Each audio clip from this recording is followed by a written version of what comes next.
আজকের মিনি ব্লগটা একটু মজাদার করব ভেবেছিলাম, সেই কারণে সকালবেলা ঢুকে গেছিলাম খাটের তলায়। ভেবেছিলাম সারাদিন খাটের তলায় কাটাবো, সেটা তোমাদের সাথে শেয়ার করব, কিন্তু হলো না ফাইনালি। তারপরে বেরিয়ে চলে এলাম। তারপরে বাবা এনেছে এই যে আপেলি কুলগুলো।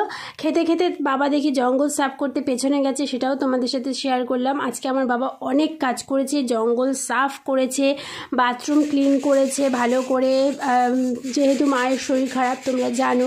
আর আমি বড় ব্লগ দিতে পারছি না বলে তোমরা কিন্তু প্লিজ রাগ করো না, একটু অ্যাডজাস্ট করো। আর এই দেখো বাবা আবার আলুগুলো ধুয়ে ভালো করে রোদেও শুকো দিয়েছে। এটা কিন্তু অনেক দিন আগেকারের ক্লিপস, যেটা আমি আজকে তোমাদের সাথে শেয়ার করছি, যেহেতু লাস্ট 3 দিন ধরে আমি ব্লগ শেয়ার করিনি।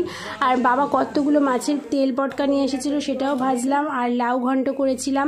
আর এই পাখিগুলো আমাদের বাড়ির চারপাশে খুব দেখা যাচ্ছে ইদানিং। আর এই যে সন্ধ্যেবেলা দিদি এলো। তো এই ছিল আজকের মিনি ব্লগ। ভালো লাগলে লাইক করো, সাবস্ক্রাইব করো, টাটা।